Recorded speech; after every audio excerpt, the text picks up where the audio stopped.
500% 급등주는 여기 없습니다. 수익을 리딩해줄 사람도 없습니다. 그냥 물고기를 잡아주면 좋을 텐데 자꾸 물고기 잡는 방법을 배우라고 합니다. 여기는 그런 곳입니다. 전쟁터 같은 시장에서 살아남기 위해 스스로를 강하게 만들려는 사람들, 계좌에서 실시간으로 변하는 수익률보다 장기간 꾸준히 성장하는 자신의 모습을 사랑하는 사람들, 현명한 투자자들이 모인 공간, 와이즈 클럽. 지금 함께 하시죠. 고정 댓글에서 확인하세요. 2차전지 업체들 중에서 그나마 조금 상대적으로 이제 시장에 관심이 좀 적거나 밸류에이션 매력이 좀 있거나 이런 것들이 제가 가장 좋아하는 카테고리는 사실은 현재는 현대기아차는 최근에는 오히려 주가가 오히려 시장 대비했을 때 더 많이 단기적으로 더 빠지고 있죠. 그 이유가 결국에는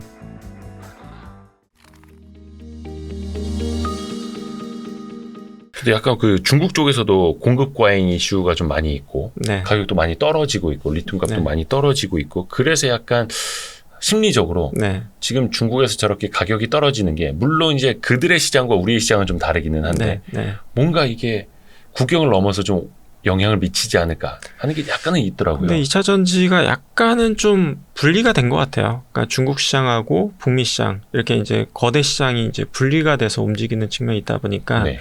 중국 시장의 특수성이 많이 반영이 된 것 같고요. 근데 이제 우리나라 기업들을 보면은 여전히 수주가 이제 문의라든지 이런 부분들이 활발하게 이루어지고 있고 실제로 수주도 일어나고 있고 매출도 증가하고 있고 아직까지 이제 그 소재가 뭐 특정 품목에는 해당이 될 수는 있겠지만 전체적인 큰 시장으로 봤을 때는 여전히 이제 공급 부족에 좀 더 가까워 보이긴 하거든요. 그래서 이제 뭐 어떻게 보면 좀 이제 공급 이제 증가 뭐 이런 부분들은 좀 산업 자체가 성장하다 보니까 그리고 지금 당장 실적이 좀 안 좋아다 보이다 보니까 좀 더 이제 크게 다가오거나 이제 불거진 부분이 있지만 네. 그거는 이제 중국 시장에 좀 더 가까운 이슈일 수는 있다라고 생각이 드는 부분이 있기 때문에 저는 뭐 그 부분은 뭐 국내 업체들한테는 아직까지는 좀 해당 사항은 없지 않나라는 생각이 들고요. 그리고 2차 전지 업체들 중에서 그나마 조금 상대적으로 이제 시장에 관심이 좀 적거나 밸류에이션 매력이 좀 있거나 이런 것들이 네. 예를 들면은 배터리 케이스 뭐 이런 업체들 같은 경우에는 2차 전지 비즈니스를 하고 있어서 매출액 성장은 높게 나오고 있지만 사실 밸류에이션 자체는 전통적인 제조업이고 네. 어떻게 보면 좀 뭐 약간 껍데기 만드는 회사 뭐 이런 어떤 어떻게 보면 좀 로테크의 어떤 이미지를 주기 때문에 네. 어떤 이제 밸류에이션이 좀 시장에 인기를 좀 못 받는 부분이 있지만 냉정하게 저는 이제 결국에는 수익의 성장과 멀티플의 주가는 함수라고 보고 있기 때문에 그런 편견들을 버린다고 하면은 배터리 케이스 만드는 업체들 같은 경우에는 굉장히 여전히 좀 싸다 이렇게 보이는 것 같고요. 그래서 2차 전지라고 해서 다 똑같은 2차 전지가 아니라 그 내에서 밸류체인도 워낙 좀 다양하고 그 업체들마다 처해진 상황 혹은 밸류에이션이 다 다르기 때문에 그걸 감안해서 투자한다고 하면은 여전히 저는 매력적이다 이렇게 보고 있고요. 마지막으로 한 가지 더 말씀드리고 싶은 부분은 네. 2차 전지 내에서 제가 가장 좋아하는 카테고리는 사실은 현재는 그러니까 설비 투자 회사예요.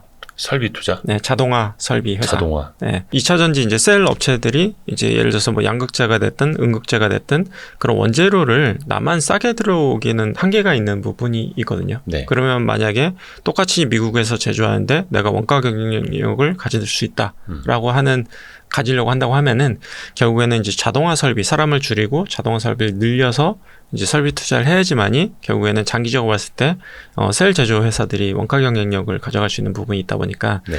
거기와 관련된 자동화 설비 투자 회사들의 어떤 실적은 앞으로 향후 2, 3년을 봤을 때 그러니까 무조건 좋아질 가능성이 높다라고 보여지고 있는 부분이 있거든요. 그래서 전체적인 2차 전지 산업에 투자한다고 하면은 저는 자동화 설비 투자 관련된 회사가 네. 가장 좀 편하게 들고 갈 수 있는 회사가 아닌가라는 생각이 드는 것 같아요.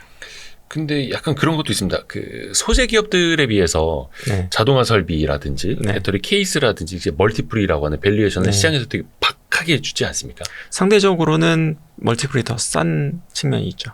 근데 네. 싼데 이게 막 몇십 배까지 가기가 되게 어려운 네. 장비주들도 그렇잖아요. 장비주들도. 네. 그래서 저는 이게 꼭 좀 편견이라고 생각을 하는 부분이 그래서 저는 편견 없이 보려고 많이 노력을 하거든요. 그래서 아까 뭐 잠깐 말씀드렸던 것 같은데 결국에는 주가가 되려고 하면은 결국에는 이익이 증가해야 되고 멀티플이 또 증가하면 추가적인 상승력이 있고 거기에 시장의 오해나 어떤 편견이 있어서 그걸 뚫고 갈 수 있다고 하면은 추가적인 업사이드가 추가적으로 나올 수 있다고 생각이 되는데 그 세 가지 부분이 말씀드렸던 종목들이 좀 해당 사항이 있지 않나라는 생각이 좀 드는 것 같아요. 그래서 저는 뭐 어떻게 보면 정성적인 평가, 정량적인 평가 이렇게 봤을 때는 방금 말씀 주신 부분은 다 정성적인 평가에 좀 더 가까운 부분이 네. 있고요. 그래서 저는 주식을 하는 데 있어서 조금 더 이제 정량적인 부분도 결국에 마지막 관문이라고 생각을 하거든요. 그러니까 이제 투자를 내가 집행하는 데 있어서 정성적인 부분이 80~90% 차지하지만 결국에 마지막에 내가 투자할 것인가 말 것인가 언제 살 것인가 팔 것인가를 판단할 때는 결국에는 10에서 20%에 해당되는 정량적인 부분을 감안해야 되는데 그 부분은 저는 최대한 편견 없이 보려고 노력을 해요.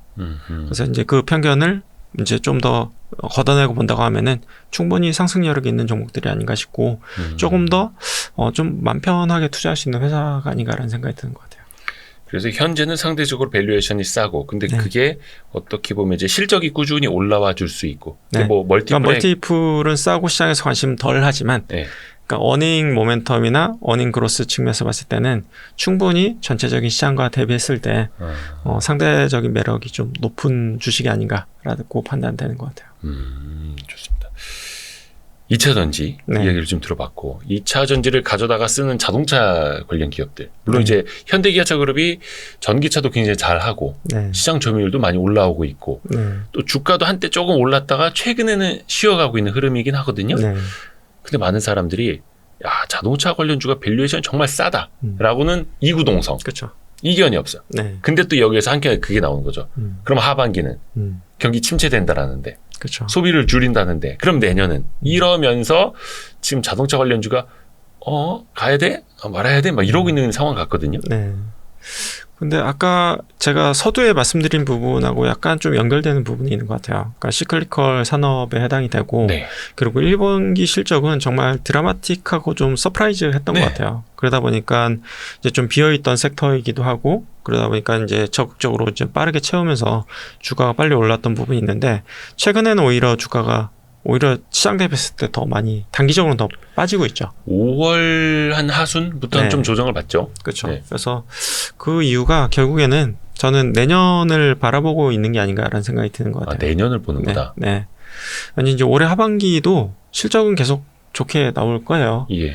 근데 이제 내년 봤을 때는 결국에는 올해보다 더 네. 좋을 수 있을까를 봤을 때는 거기에 대해서 좀 퀘스천 마크가 있는 것 같아요. 그러니까 이제 결국에는 올해 좋은 실적이 내년 이제 상반기에는 오히려 부담으로 작용될 수 있는 부분이 있고 그리고 이제 시클리컬의 이제 플러스 알파라고 할 수 있는 부분이 전기차가 됐던 자율주행이 됐던 거기서 이제 좀 더 색다른 모습을 보여준다고 하면은 네. 추가적으로 주가 오를 수 있다라고 생각이 되지만 그 부분에 대한 기대감은 저는 좀 낮은 것 같아요.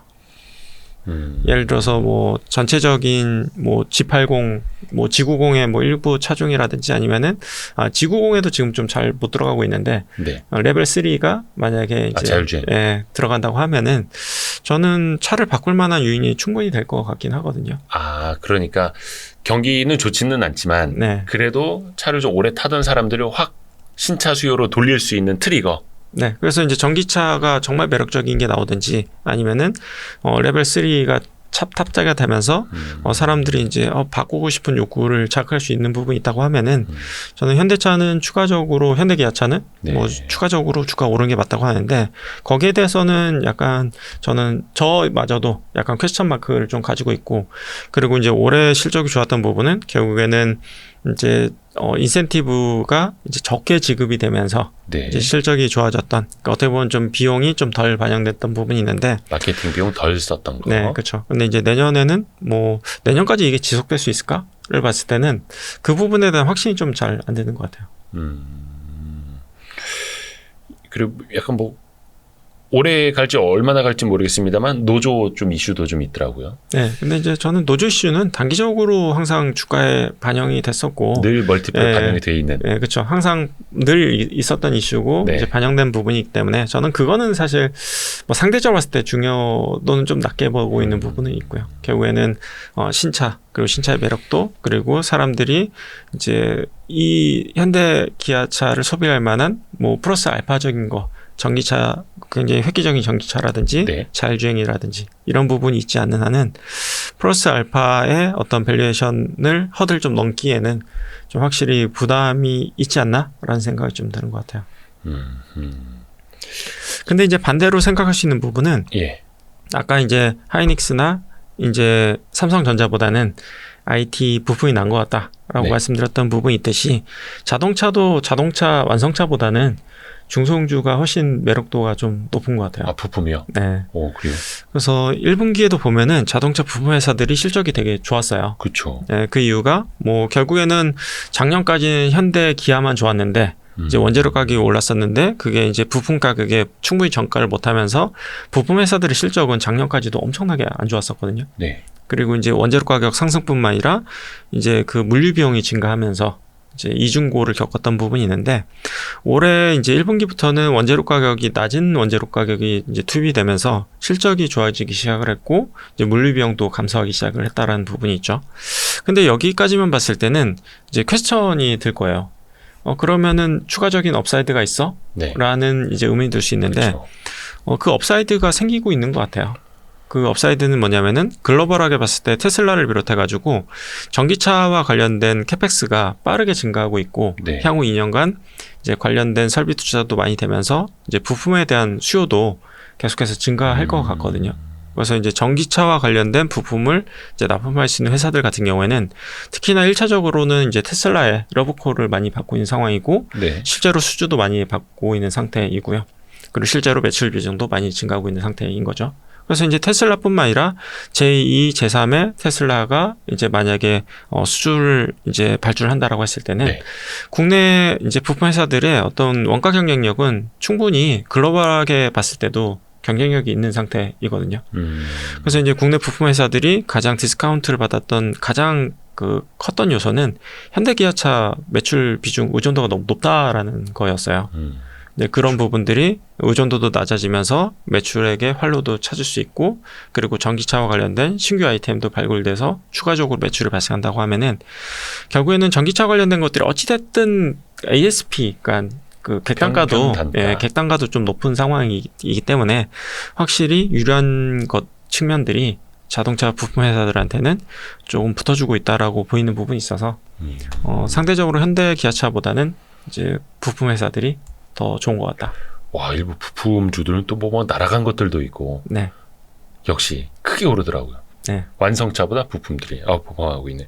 근데 약간 그런 것도 있습니까? 아까 IT 중소형주 같은 경우에는 네, 내년 상반기까지는 좀 비교적 편안하게 갈 수 있다. 네. 근데 완성차 같은 경우에는 지금 내년 상반기를 보면서 주가가 좀 갸우뚱하고 네. 있는 것 같다라고 말씀을 해주셨는데 네. 그러면 부품주는 괜찮을까요? 좀 편안할까요? 부품주는 이제 아까 방금 말씀드린 그러니까 전기차 관련된 뭐 현대 기아차를 떠나서 다른 제3의 전기차 회사들로부터 수주를 받을 수 있다고 하면은 저는 충분히 그런 파고를 넘어설 수 있다라고 보여지고 있기 때문에 실제로 자동차 부품 회사들의 주가 최근 추세를 보면은 네. 현대기아는 떨어졌지만 사실 거의 떨어진 게 없어요. 네, 그런 것들이 부품주들은 네, 이미 반영되고 있는 게 아닌가라는 생각이 드는 것 같고요. 그래서 우리나라 부품 회사들이 사실 제대로 재평가받은 적이 거의 없었어요. 항상 눌려 있었죠. 네. 막 이익률 떨어지고 뭐 현대기아차 안 좋을 때 자꾸 막 이렇게 네, 삭감당하고 단가. 네. 예. 근데 이제 다만 처음으로 약간 그런 기대감을 가져볼 만한가라는 생각이 좀 드는 것 같기는 해요. 전기차 시대가 되면서. 네. 그리고 또 고객사도 다변화하면서. 네. 그렇죠. 현대기아차도 예전에는 거의 이제 우리한테만 납품해야 돼 거의 이런 분위기가 강했다면 이제는 또 네. 그것도 분위기가 많이 달라지고 있어가지고 네. 산업적인 측면에서 이것도 그래서 완성차와 부품주도 달리 봐야 된다. 네. 삼성전자 하이닉스와 IT 중소형주를 뭐 달리 봐야 되는 부품 것처럼. 회사들이 좀 다르듯이 네. 좋습니다. 또 다른 섹터 뭐가 있을까? 요즘에 보면은 간혹 한 번씩 디스플레이 섹터가 네. 튀어요. 네. 근데 또 아닌가 하다가 또 한 번 튀고 네. 뭔가 증설 이슈, 네. 신규 투자 이슈 있을 때마다 한 번씩 튀거든요. 네. 이걸 좀 큰 흐름에서 좀 한번 봐주세요. 근데 OLED 같은 경우에는 네. 충분히 약간 기회 요소가 좀 남아 있는 것 같기는 해요. 왜냐하면은 휴대폰의 어떤 탑재율 자체가 특히나 이제 중화권 휴대폰 업체들 중심으로 해서 이제 많이 계속해서 이제 올라갈 것으로 예상이 되고 있는데 네. 지금까지는 스마트폰이 엄청나게 안 팔렸잖아요. 예. 이것도 이제 반대의 개념인 거죠. 뭐 올해 상반기까지는 휴대폰 수요가 엄청나게 안 좋지만 올해 하반기 내년 봤을 때는 어찌됐든 뭐 시크컬 관점에서 봤을 때 바닥 찍고 이제 수요가 회복될 수 있는 부분이 존재한다라고 보이는 부분이 있는 것 같고요.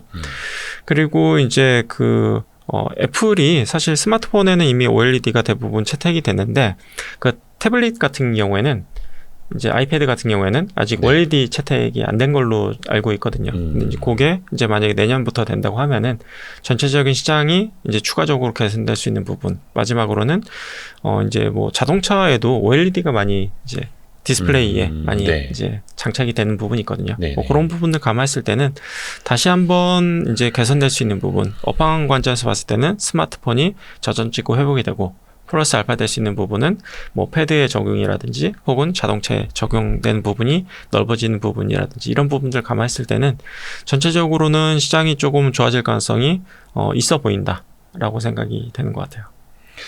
전체적인 뭐 소비 시장이라든지 경기가 좋아서라기보다는 쓰이지 않던 곳들이 좀 수요처가 넓어지면서 네. 그런 아이디어로. 네. 그래서 이제 기본적으로 안 좋았던 업황이 바닥을 찍고 개선되는 부분 그리고 플러스 이제 적용되는 분야가 좀 넓어지는 부분 요 두 가지 부분이 좀 괜찮아 보이는 것 같아요. 사실 디스플레이는 뭔가 장기간 수익률이 너무 안 좋았어서 가지고 많은 네. 사람들한테 좀 실망, 아픔 이런 걸 줬었는데 그래도 뭔가 OLED로 좀 달라지는. 네. 근데 이것도 관련주들이 좀 많이 이렇게 산재되어 있지 않나요? 그래도 OLED 관련된 주식들은 좀 있는 것 같아요. 어떤 소재나 뭐 최근에 보니까 막 그 장비 같은 것들 좀 네, 소재 업체도 있고 발주들이 장비 업체도 나오면서. 있고. 네, 그렇죠. 그러면 소재나 장비나 장비 그리고 이제 테스트 업체들. 테스트 업체까지. 네. 근데 그게 특히 어느 쪽이 더 낫다라기보다는 네. 근데 이제 좀 고루 갈 수 최근에는 있는. 테스트 업체들이 되게 주가가 좋았어요. 네, 그래서 이제 그런 업종도 좀 눈여겨볼 만하다라고 보이는 것 같고 그리고 OLED뿐만 아니라 반도체 테스트 업체 관련된 설비 투자 회사들도 최근에 좀 좋았던 부분들이 이제 중국에서도 이제 계속해서 이제 반도체 관련 투자가 지속이 되고 있는데 네. 이제 중국 자금률이 되게 낮으면서도 국내에서 경쟁력이 있는 게 이제 테스트 업체들이거든요. 그래서 이제 관련된 테스트 업체들은 주가가 괜찮았고 향후 한 2, 3년을 봤을 때도 시장 자체가 좀 많이 넓혀지는 효과가 있지 않을까라고 보여지는 부분이 있는 것 같아요. 어떤 그 디스플레이 검사. 네, 디스플레이 검사 혹은 반도체 검사 장비. 그걸 같이 하는 기업들도 있고. 네. 네.